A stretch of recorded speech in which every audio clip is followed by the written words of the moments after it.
আমরা এখানে এই 24-এর অভ্যুত্থানে ফ্যাসিস্ট বিরোধী যে লড়াই করেছি, খুনি হাসিনার বিরুদ্ধে আমরা যারা ঐক্যবদ্ধভাবে লড়াই করেছি, বাংলাদেশের ফ্যাসিস্ট বিরোধী সকল রাজনৈতিক দলের মতের, ধর্মের, বর্ণের, বয়সের যে মানুষ আমরা আজকে এখানে ঐক্যবদ্ধ হয়েছি।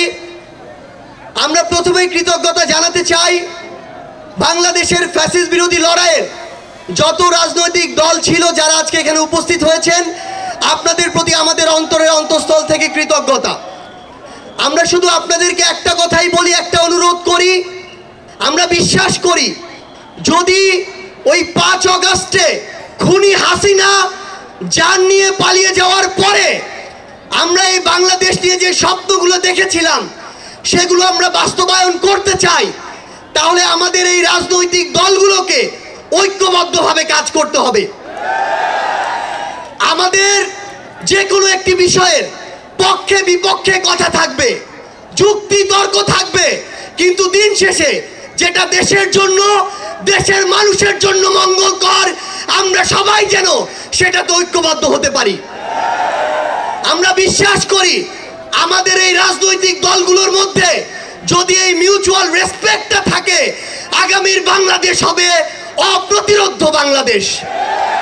আমরা আপনাদেরকে অনুরোধ করি বাংলাদেশের সরকারি যত কর্মকর্তা কর্মচারী আছে তারা যেন আর তাদের দায়িত্ব পালন বাদ দিয়ে তোষামোদির রাজনীতিতে লিপ্ত না হয়। আমরা অনুরোধ করি বাংলাদেশ পুলিশ নামক যেই প্রতিষ্ঠানটিকে খুনি হাসিনা ধ্বংস করে দিয়েছে সেই প্রতিষ্ঠানটি যেন কাজের মাধ্যমে তার গৌরবটি আবার ফিরিয়ে আনে। ভিশনের ফুলঝুরি মেগা অফারে ফ্রিজ কিনলেই পাচ্ছেন 16 পিসের আকর্ষণীয় গিফট বক্স একদম ফ্রি।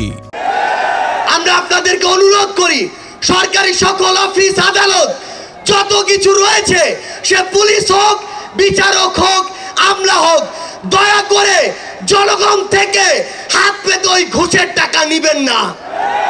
দয়া করে জনগণের জন্য, জনগণের সাথে সামান্য স্বার্থের জন্য এই অন্যায়গুলো করবেন না।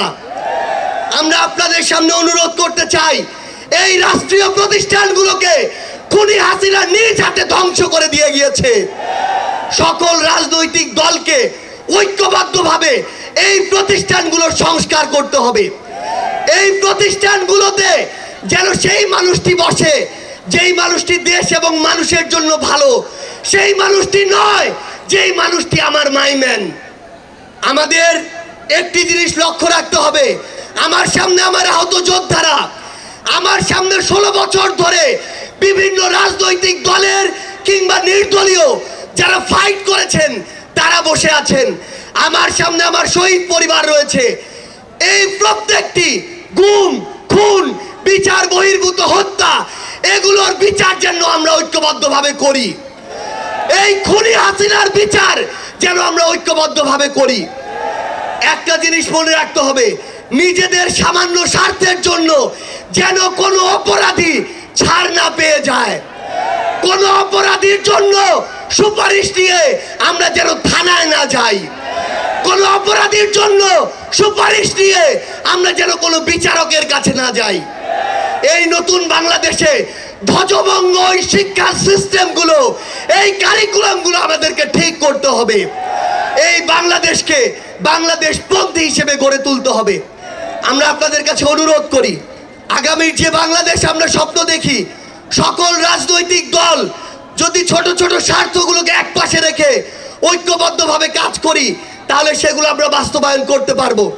এই মঞ্চ থেকে আমরা যেন এই শপথটুকু নিয়ে যাই, এই ছোট্ট জীবন সৃষ্টিকর্তা যাদেরকে গুরুত্বপূর্ণ দায়িত্বগুলোতে রেখেছেন এগুলো তাদের কাছে আমানত স্বরূপ।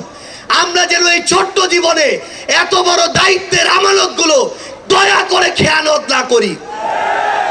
আমরা আপনাদের কাছে অনুরোধ করি আমাদের রাজনৈতিক দলগুলোর মধ্যে কেন্দ্র থেকে ওই একদম গ্রাম পর্যন্ত, রুট পর্যন্ত যেন নিজেদের ভিতরে সুস্থ একটি প্রতিযোগিতা হয়। দয়া করে যেন আমরা কাউকে প্রতিপক্ষ না মনে করি।